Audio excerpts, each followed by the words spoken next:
അനുഗ്രഹിക്കപ്പെട്ട നല്ല സമയത്തിനായി ഞാൻ ദൈവത്തെ സ്തുതിക്കുന്നു, സ്തോത്രം ചെയ്യുന്നു.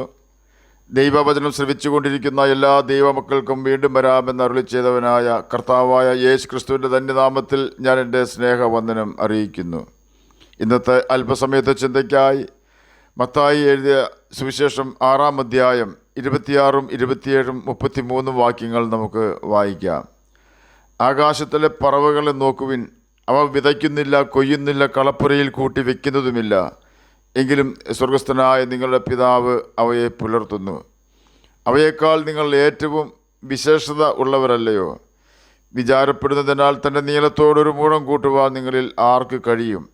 മുമ്പേ അവൻ്റെ രാജ്യവും നീതിയും അന്വേഷിപ്പിൻ, അതോടുകൂടെ ഇതൊക്കെയും നിങ്ങൾക്ക് കിട്ടും. അനുഗ്രഹിക്കപ്പെട്ട വേദവാക്യങ്ങളാണ് നാം കേട്ടത്. അനേകം കണ്ടുപിടുത്തങ്ങൾ ഭൂമിയിൽ നടക്കുന്നുണ്ട്. മനുഷ്യൻ ചന്ദ്രനിൽ പോകുന്നു, ചൊവ്വായിൽ പോകുവാൻ ഒരുങ്ങുന്നു, ആറ്റം ബോംബ് കണ്ടുപിടിച്ചു കഴിഞ്ഞു, റോക്കറ്റ്, മിസൈൽ എന്നു വേണ്ട പ്ലാസ്റ്റിക് അരിയും കറി വയ്ക്കുവാൻ കഴിയുന്ന നിർമ്മിത മുട്ടകൾ വരെ കണ്ടുപിടിച്ചിരിക്കുന്നു. ഈ വക കാര്യങ്ങളിലെല്ലാം മനുഷ്യൻ ഊറ്റം കൊള്ളുന്നുണ്ട്. നമുക്കും അതിൽ അഭിമാനിക്കുവാൻ സാധിക്കും. കാരണം ഇന്ന് നാം അനുഭവിക്കുന്ന അനേകം സുഖ സൗകര്യങ്ങൾക്കും പുറകിൽ ശാസ്ത്രജ്ഞന്മാരാണ് എന്ന് നമുക്ക് മനസ്സിലാക്കാൻ കഴിയും. മനുഷ്യൻ്റെ ആകുലതയ്ക്കും നാളെയെക്കുറിച്ചുള്ള ചിന്താകുലത്തിനും മാറ്റം വരുത്തുവാൻ ഏതെങ്കിലും കണ്ടുപിടുത്തങ്ങൾ നടന്നിട്ടുണ്ടോ എന്ന് എനിക്കറിയില്ല. വലിയ കോടീശ്വരന്മാരും ധാരാളം വസ്തുവക ഉള്ളവരും ജ്ഞാനികളും ദരിദ്രരും ആത്മഹത്യ ചെയ്യുന്നവരുടെ കൂട്ടത്തിലുണ്ട്. അവരെല്ലാം അതിന് പ്രേരിപ്പിക്കുന്ന ഘടകം എന്താണെന്ന് കൃത്യമായ അറിവ് നമുക്ക് ലഭ്യമല്ല. ഇന്ന് നാം അവരെ കാണുമ്പോൾ സന്തോഷത്തോടെയും പ്രസന്നമുഖത്തോടെയും കാണുന്നു. എന്നാൽ അടുത്ത ദിവസം വാർത്ത വരുന്നു, ആ വ്യക്തി ആത്മഹത്യ ചെയ്തു എന്ന്. ലോകത്തിൽ അങ്ങോളം ഇങ്ങോളം എത്രയോ ആത്മഹത്യകൾ നടക്കുന്നു. അവരെ അതിനെ പ്രേരിപ്പിക്കുന്ന പ്രധാന ഘടകം ഭയമാണെന്ന് പറഞ്ഞാൽ തെറ്റില്ല. നാളെ എങ്ങനെ ജീവിക്കും എന്ന ഭയം, മക്കളുടെ ഭാവി എന്തായി തീരുമെന്ന ഭയം, മക്കളുടെ വിവാഹം എങ്ങനെ നടത്തുമെന്ന ഭയം, കടഭാരം എങ്ങനെ തീർക്കുവാൻ കഴിയും എന്ന ഭയം എന്നു വേണ്ട അനേക കാര്യങ്ങളിൽ മനുഷ്യർ ഭയം ഉള്ളവരാണ്. മറ്റു രാജ്യങ്ങളെ ഭയക്കുന്നത് കൊണ്ടാണ് ആയുധങ്ങൾ കുന്നുകൂട്ടി വയ്ക്കുവാൻ രാജ്യങ്ങൾ തയ്യാറാകുന്നത്. ഇതിൽ നിന്നെല്ലാം മോചനം പ്രാപിക്കുവാൻ സ്വയമായി മനുഷ്യന് കഴിയുകയില്ല. അതിന് നാം ചെയ്യേണ്ട കാര്യം ദൈവത്തിൽ ആശ്രയിക്കുക എന്നതാണ്. യഥാർത്ഥ ജ്ഞാനം ദൈവത്തിൽ നിന്നാണ് മനുഷ്യന് ലഭിക്കുന്നത്. ദൈവത്തെ കൂടാതെയുള്ള ഏതൊരു അന്വേഷണവും നമ്മെ നിരാശയിൽ ചെന്നെത്തിക്കും. ദൈവവചനം ആയ ബൈബിൾ നാം വായിക്കുകയും അനുസരിക്കുകയും ചെയ്യുന്നുവെങ്കിൽ നമ്മെ സ്നേഹിക്കുന്ന, നമുക്ക് വേണ്ടി കരുതുന്ന സ്നേഹസമ്പന്നനായ ഒരു പിതാവിനെ നമുക്ക് ബൈബിളിൽ കാണുവാൻ കഴിയും. നാം രോഗിയാകുമ്പോൾ അവൻ നമ്മുടെ അടുക്കൽ വരും. രോഗിയാകുമ്പോൾ മിക്കവാറും കൂട്ടുകാർ നമ്മെ വിട്ടു പോകുവാൻ സാധ്യതയുണ്ട്. സഹോദരന്മാരെക്കാളും മറ്റുള്ള സ്നേഹിതന്മാരും ഉണ്ട് എന്നത് യാഥാർത്ഥ്യമാണ്. യേശു കർത്താവ് വിശ്വസിക്കുവാൻ കൊള്ളാകുന്ന സ്നേഹിതനാണ്. കഴിവ് ഉള്ളവനായിട്ടും തൻ്റെ കഴിവ് കാണിച്ച് ഭീഷണിപ്പെടുത്തിയിട്ടല്ല യേശു ജനഹൃദയങ്ങളിൽ പ്രവേശിച്ചത്. മറ്റാരും ചെയ്തിട്ടില്ലാത്ത പ്രവൃത്തികളെ ഞാൻ അവരുടെ ഇടയിൽ ചെയ്തിരുന്നില്ല എങ്കിൽ അവർക്ക് പാപമില്ലായിരുന്നു. യോഹന്നാൻ എഴുതിയ സുവിശേഷം 15-ാം അധ്യായം 24-ാം വാക്യത്തിൽ ഇത് രേഖപ്പെടുത്തിയിരിക്കുന്നു. മറ്റാരും ചെയ്തിട്ടില്ലാത്ത പ്രവൃത്തികളെ യേശു ചെയ്തിട്ടില്ല എങ്കിൽ യേശുവിനെ വിശ്വസിക്കേണ്ട എന്ന അർത്ഥവും യോഹന്നാൻ എഴുതിയ സുവിശേഷം 15-ാം അധ്യായം 24-ാം വാക്യത്തിൽ അടങ്ങിയിരിക്കുന്നു.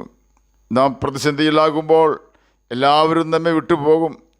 എന്നാൽ നമ്മുടെ ഏത് പ്രതിസന്ധിയിലും യേശു നമുക്ക് സഹായകനായി നമ്മോട് ചേർന്ന് നിൽക്കും. ഒരു വ്യവസ്ഥ മാത്രമേ യേശു നമുക്ക് മുമ്പിൽ വയ്ക്കുകയുള്ളൂ: ഇനി പാപം ചെയ്യരുത്.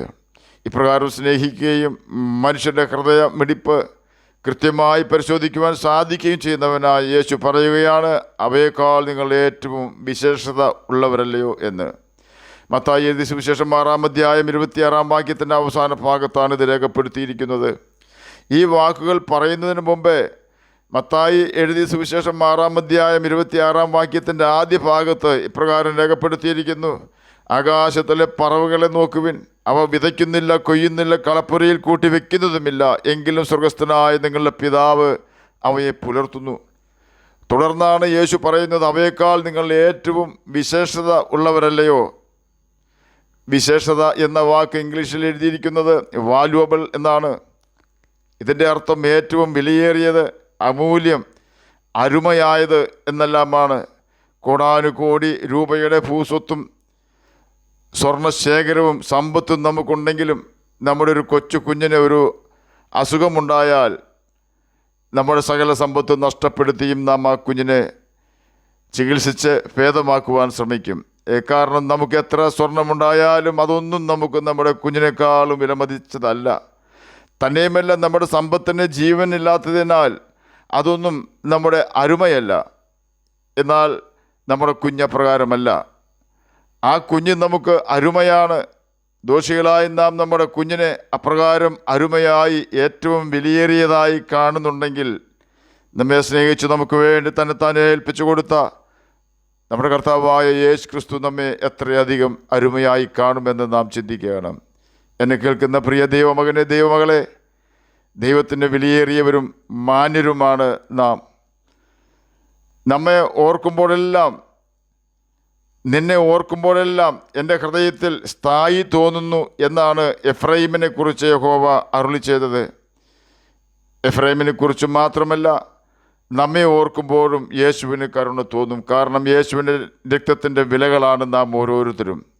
ആകാശത്തിലെ പറവകൾക്ക് അതതിൻ്റെ ആഹാരം കൊടുക്കുന്നവൻ, അവർക്ക് വേണ്ടതെല്ലാം ചെയ്തു കൊടുക്കുന്നവൻ, അവന് നമ്മോട് കരുണ തോന്നാതിരിക്കുകയില്ല. ധ്രുവപ്രദേശത്ത് കണ്ടുവരുന്ന ജീവിയാണ് പെൻഗ്വിൻ. കഠിനമായ തണുപ്പ് സഹിക്കുവാനുള്ള അതിൻ്റെ കഴിവ് അപാരം തന്നെ. അതിൻ്റെ തൂലുകൾ ഒന്ന് ശ്രദ്ധിച്ചു നോക്കിക്കേ. നമ്മുടെ സൃഷ്ടാവാണ് അതിനെയും സൃഷ്ടിച്ചത്. നാം അവയേക്കാൾ ദൈവത്തിന് വിലയേറിയവരാണ്, മാന്യരുമാണ്. അവൻ നമ്മെ ഒരിക്കലും ഉപേക്ഷിക്കാത്തവനാണ്. ദൈവം നമ്മുടെ പിതാവാണ്. നമ്മെ അവൻ സ്നേഹിക്കുന്നു. അത് കാൽവരി ക്രൂശിൽ അവൻ അത് തെളിയിച്ചു. ഇനി അവൻ്റെ കൽപ്പനകൾ അനുസരിച്ചുകൊണ്ട് അവനെ സ്നേഹിച്ചാണ് നാം അവൻ്റെ മക്കളാണെന്ന് തെളിയിക്കേണ്ടത്. ഏതെല്ലാമാണ് അവൻ്റെ കൽപ്പനകളെന്നും എന്തെല്ലാമാണ് ദൈവം ഇഷ്ടപ്പെടുന്ന കാര്യങ്ങളും ദൈവം വെറുക്കുന്ന കാര്യങ്ങളെന്നും നാം തിരിച്ചറിയേണ്ടതിന് മാനസാന്തരപ്പെട്ട സ്നാനം മുങ്ങി പരിശുദ്ധാത്മാഭിഷേകം പ്രാപിക്കേണ്ടത് ആവശ്യമാണ്. എന്നാലേ ബൈബിൾ വായിച്ചാൽ നമുക്ക് മനസ്സിലാവുകയുള്ളൂ. ബൈബിൾ വായിച്ച് നാം എപ്രകാരം ജീവിക്കണമെന്ന് അതിൽ എഴുതിയിരിക്കുന്നുവോ അപ്രകാരം നാം ജീവിച്ചാൽ നിശ്ചയമായും നാം ദൈവമക്കളായി തീരും. നാം അവൻ്റെ മക്കളായി തീർന്നാൽ മക്കൾ അപ്പൻ്റെ ഇഷ്ടം മാത്രം നോക്കി ജീവിക്കുവാൻ ശ്രമിക്കണം. നാം ദൈവത്തിന് പ്രിയരായി ജീവിച്ചാൽ ദൈവം നമ്മെ സംരക്ഷിക്കുകയും നാം പാപം ചെയ്യുവാൻ ഇടപെടാതിരിക്കേണ്ടതിന് പാപബോധം തരികയും നാം നടക്കേണ്ടുന്ന വഴി അറിയിച്ചു തരികയും ചെയ്യും. ദൈവാത്മാവിൻ്റെ ഉപദേശം നാം അനുസരിച്ച് ജീവിച്ചാൽ നമുക്ക് ലക്ഷ്യത്തിൽ എത്തിച്ചേരുവാൻ സാധിക്കും. ഇങ്ങനെയാണ് നാം ദൈവത്തിൻ്റെ രാജ്യവും നീതിയും അന്വേഷിക്കേണ്ടത്. ഇപ്പോൾ നാം ദൈവം എന്താണോ ആഗ്രഹിക്കുന്നത് അത് ചെയ്യുവാനും ദൈവ ഇഷ്ടം മനസ്സോടെ നിറവേറ്റുവാനും മാത്രമേ താല്പര്യം കാണിക്കൂ. ചുരുക്കി പറഞ്ഞാൽ ദൈവത്തിന് നമ്മുടെ ഹൃദയത്തിൽ ഭരിക്കുന്നതിനുള്ള അനുവാദം നാം കൊടുക്കണം. എന്നാൽ നമ്മിൽ നിരാശയോ ഭയമോ കടക്കാതെ കർത്താവ് കാക്കും. ദൈവത്തിൻ്റെ സകല ആത്മീക ഭൗതിക നന്മകളും ക്രമമായി നമ്മുടെ ഭവനത്തിൽ എത്തിച്ചു തരുവാൻ ദൈവം ശക്തനാണ്. മുമ്പേ അവൻ്റെ രാജ്യവും നീതിയും അന്വേഷിക്കും എന്ന് പറഞ്ഞാൽ ദൈവരാജ്യത്തിലെ രാജാവായ നമ്മുടെ സൃഷ്ടാവിൻ്റെ ഒരു സന്തതിയായി തീരുക എന്നും സ്വർഗീയ രാജാവിൻ്റെ കൽപ്പനകൾ അനുസരിക്കുക എന്നും സ്വർഗീയ രാജാവിൻ്റെ ഇഷ്ടങ്ങളും അനിഷ്ടങ്ങളും മനസ്സിലാക്കുവാൻ തക്കവണ്ണം ഹൃദയശുദ്ധിയോടെ ജീവിക്കുകയും ദൈവത്തിൻ്റെ ഇഷ്ടങ്ങളെല്ലാം ചെയ്യുകയും ദൈവം വെറുക്കുന്ന സകല കാര്യങ്ങളും നാമും വെറുക്കുകയും ചെയ്യുക എന്നാണ്.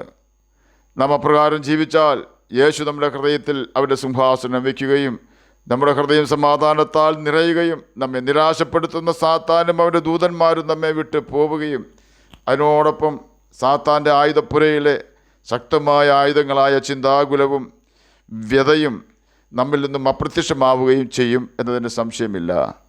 യേശുവിൻ്റെ ആത്മാവ് നമ്മുടെ ഹൃദയത്തിൽ വരികയും യേശു തരുന്ന സമാധാനവും സന്തോഷവും പ്രത്യാശയും ഹൃദയത്തിൽ നിറയുകയും നമ്മുടെ മുഖത്തിൻ്റെ വാട്ടം മാറുകയും ചെയ്യും.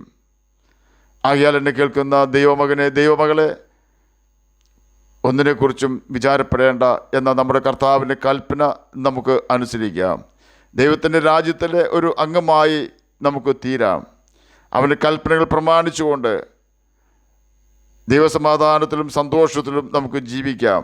അതിന് കർത്താവ് നമ്മെ സഹായിക്കട്ടെ എന്ന് പ്രാർത്ഥിച്ചുകൊണ്ട് ഞാൻ എൻ്റെ വാക്കുകളിൽ നിന്നും വിരമിക്കുന്നു. നമുക്ക് പ്രാർത്ഥിക്കാം. ഞങ്ങളെ സ്നേഹിക്കുന്ന സ്വർഗീയ പിതാവേ, നല്ല വചനത്തിനായി അങ്ങയെ സ്തുതിക്കുന്നു, സ്തോത്രം ചെയ്യുന്നു. എന്നെ കേൾക്കുന്ന ഏതെങ്കിലും പ്രിയപ്പെട്ടവർ സമാധാനമില്ലാതെ ആയിരിക്കുന്നെങ്കിൽ അങ്ങ് അവർക്ക് സമാധാനം കൊടുക്കണമേ. കടഭാരമുള്ളവരുടെ കടഭാരം മാറ്റി കൊടുക്കണമേ. ജോലിയില്ലാത്തവർക്ക് ജോലി കൊടുക്കണമേ. വാർദ്ധക്യത്തിലായിരിക്കുന്ന പ്രിയപ്പെട്ടവർക്ക് അങ്ങ് ആശ്വാസം കൊടുക്കണമേ, പ്രത്യാശ കൊടുക്കണമേ. രോഗസൗഖ്യം കർത്താവ് കൊടുക്കണമേ. പ്രാർത്ഥന കേട്ടതിനായി സ്തോത്രം. യേശുവിൻ്റെ നാമത്തിൽ തന്നെ ആമേൻ. കർത്താവ് എല്ലാവരെയും അനുഗ്രഹിക്കട്ടെ. സ്തോത്രം.